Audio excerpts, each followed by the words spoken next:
When we think of the Old West, raw courage, endless plains, and legendary outlaws come to mind.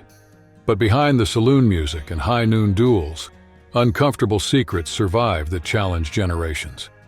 Now you will unravel 10 cases where myth and reality collide, following real clues. Letters, reports, maps buried in the dust. With each step, a dangerous door opens, and the truth may be more surprising than you imagine. What if the most famous story of the Old West is wrong? Butch Cassidy became a legend, and the movies cemented the myth. But the official version that kills him in a shootout in Bolivia in 1908 has dangerous cracks. His sister Lula swore she saw him at a family gathering in 1925. She said he spoke with relatives years after the supposed death. Other acquaintances said the same, and records indicate that the confrontation attributed to the gang may have occurred during the division of the loot, scrambling the timeline. If he fell in 1908, how do we explain these accounts? Hence the clandestine roots. For some, Cassidy escaped, gave up crime, and lived in the shadows in Paraguay, in Chile, or in Spokane, Washington. The thesis got fuel when former Bolivian President René Barrientos claimed the shootout was staged. The relentless Pinkertons, meanwhile, pushed another explosive narrative. Both would have died in Uruguay. Lula insisted her brother survived until 1930 and died of pneumonia in the U.S. Crucial detail. The two bodies recovered in Bolivia were never officially identified as Cassidy and Sundance. Some claim he may have shot his partner to avoid capture. With clashing testimonies, loose clues, and warring versions, the fate of Butch Cassidy remains in dispute, an indomitable enigma that is reborn whenever a new lead emerges. In the heart of the desert, a name cuts like a blade: Cochise, the indomitable symbol of freedom in the American Southwest. Almost nothing is known of his childhood, but in the mid-19th century, he emerges at the head of the Chiricahua, between northern Mexico and the southern Arizona territory, ready to fight. He led relentless raids, incursions, and calculated ambushes to halt the voracious expansion of settlers and troops. Each blow bought days of living territory. Each enemy advance threatened to erase a people. The conflict dragged on until an agreement set aside, in the southeast, a portion of land for his people. Too late. 2 years later, in 1874, Cochise died without tasting the peace he pursued, and the legend was born. His body was taken to the Dragoon Mountains and buried far from trails. The exact place remained veiled. Few companions saw the ritual and kept the oath. It is said that horse and dog went down with him, so they would not wander or betray the secret. It wasn't just a hiding place. It was his final strategy, a sentinel tomb raised to protect the land even after death.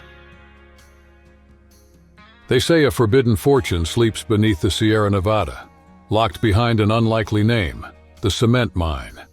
In 1857, two travelers stray from the caravan, lean over a cold creek, and stumble upon a vein gleaming beneath the shallow water. Sure in his bones, one of them stuffs 5 kilos of gold into his pack. The price comes on the way back: fever, cough, a race against time.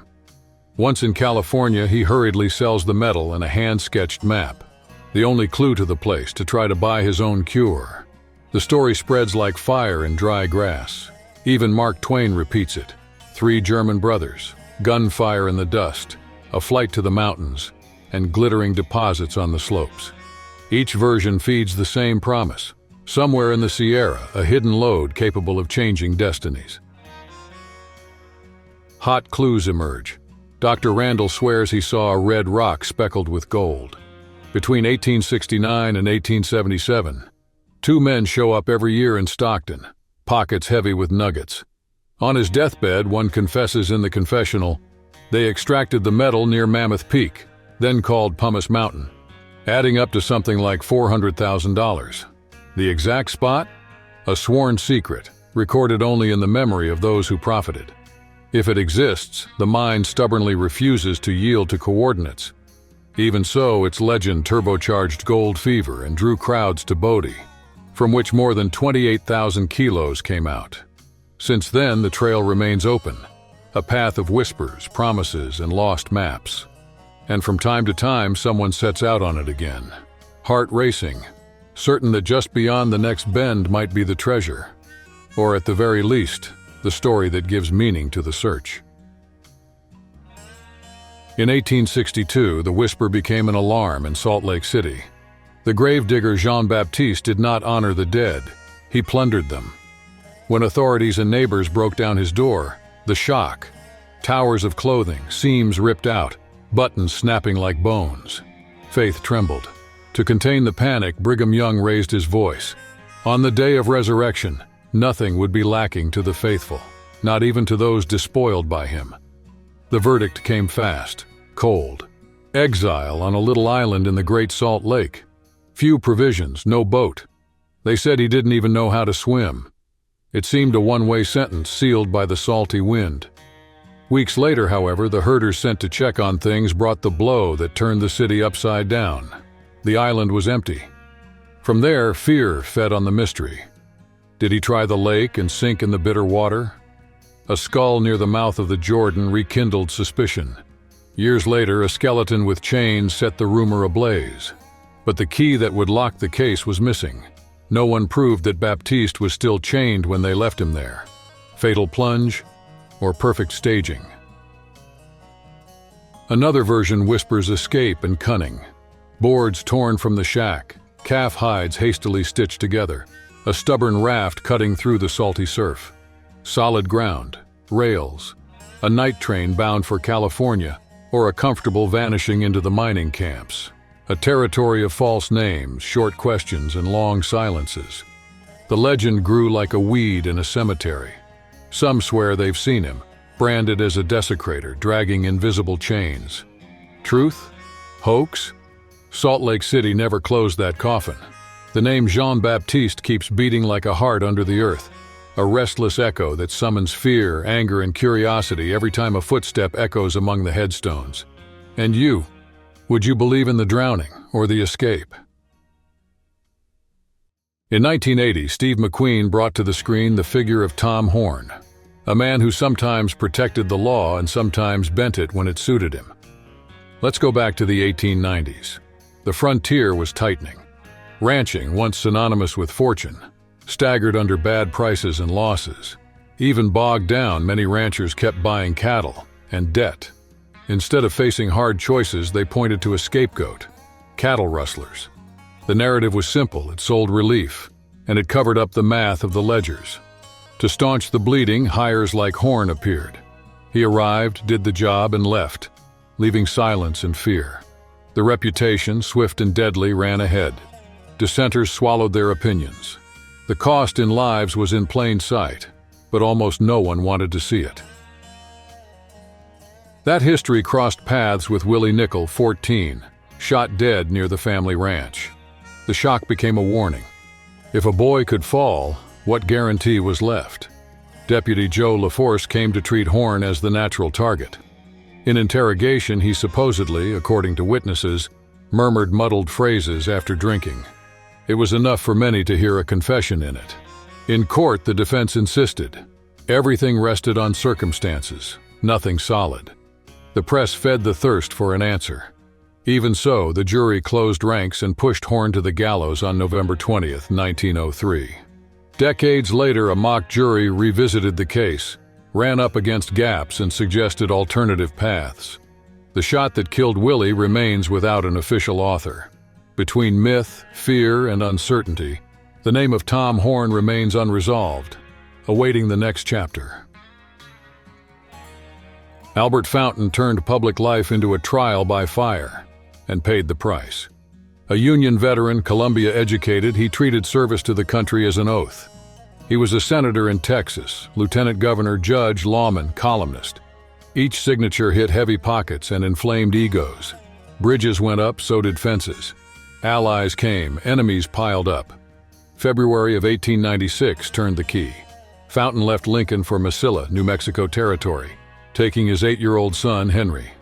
Objective: tighten the noose on cattle-rustling gangs, a business of wounded pride and big interests. Warnings of an ambush arrived. He went on. A mail carrier saw them last, riders in the distance, then a deafening silence. Days later, the scene, an abandoned wagon. On the seat, a handkerchief soaked in blood, the only anchor in a case with no bodies, no witnesses, no closure. The news set newspapers and saloons ablaze for decades. Investigations sprang up, withered, no charge held. The versions didn't line up. Hired gunmen for big ranchers? Did Blackjack Ketchum cross their path? The focus fell on Oliver Lee, a federal deputy and investor. Tried for the alleged kidnapping of Henry, acquitted. But the verdict brought no peace. It opened rifts. And the question still slices the desert, sharp as a knife in the sun. Who silenced Albert Fountain and the boy who rode at his side? In 1863, Bannack, Montana, chose a sheriff without asking questions. The name was Henry Plummer. In the square, he looked like the answer to the disorder of a booming town. In the saloons, rumors of gunshots and disappearances. The town preferred to believe the smile. Plummer took office and imposed his method. He gathered deputies in his own way, men who knew how to act, but confused law with convenience. The last deputy from the previous administration tried to resist. He ended up down, dead by a bullet. No one knew who fired. Before pinning the star to his chest, Plummer married Electa Bryan. For some, a sign of settling down. For others, a disguise. Soon hope fell. With authority and a nose for easy loads, he turned stops into seizures and pretexts into receipts. When there was enough gold to load a mule, he slipped into the hillsides, buried the haul, and came back serene. From those paths were born maps no one ever saw. Some swear there's $200,000 in gold dust near Birdtail Rock. Others point to a creek that flows into the Sun River, where nuggets would rest beneath old gravel. Reports circulate of $50,000 taken from a dozing stagecoach at Cottonwood Creek, and of $300,000 hidden in some fold of the range near Cascade. Prospectors, excavators, detectors, and promises came and went. The gold, if it exists, remains quiet. And that's how Plummer still haunts Bannack, not in the records, but in the stories that push travelers along stone trails, confident that one swing of a shovel will confirm what the town once pretended not to see. There, justice was the perfect disguise for a great hiding place. In the rough mountains of Colorado, at some point in the 1880s, Kehoe was born. He had an indigenous mother and an unknown father. From early on, he walked between margins. No tribe recognized him, and the settlers pushing the frontier didn't want him around either. Word spread that while still young, he killed his half-brother Avot to avenge another death in the family. Truth or invention, the label stuck. He came down from the Sierras toward a nascent Las Vegas made of saloons, gambling tables, and quick promises. There, his name became a shortcut to fear. Every theft without an author and every fight that ended badly found in him a convenient culprit. At dusk, parents whispered to their children, "Get ready or Kehoe will show up." The manhunt got a price, $2,000 for his head, enough to stir hunters and sheriffs. No one caught him. The desert seemed to keep his paths. In February 1940, workers near the newly completed Hoover Dam stumbled on a desiccated body, noted for a rare double row of teeth. The police treated it as a closed case. The fugitive had been found. The news spread and the Elks Club of Las Vegas put up an attraction. They rebuilt the cave, opened the ticket booth, and put the monster on display. The show soon collapsed. Between thefts, trades, and neglect, the remains vanished. Years later, only a few fragments returned to official hands. The rest never reappeared. And so, even without a grave, Kehoe remained standing, not in the flesh, but as the figure no place claimed, and who, for that reason, still haunts the desert map. When the name Pancho Villa comes up in Mexican memory, it arrives surrounded by stories that hover between report and legend. From the fugitive who crossed deserts to the commander of the Mexican Revolution, his path left feats and wounds the country still discusses. After laying down arms, Francisco Villa tried to trade the dust of the roads for the quiet of the fields in Chihuahua. He seemed determined to tend cattle, not fame. The plan collapsed in 1923. An ambush ended his life and opened a chapter of questions that never closed. The enigma grew after death.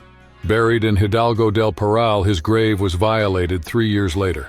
They decapitated the revolutionary, and the head disappeared, inaugurating another myth. Remains stayed, but no one knew for sure if they were his. Family accounts added layers. A granddaughter claimed that in 1976, during the transfer of part of the bones to the Monument to the Revolution, other pieces vanished. Since then, a doubt persists. What if Villa rests beneath the official marble? Some sustain a furtive maneuver.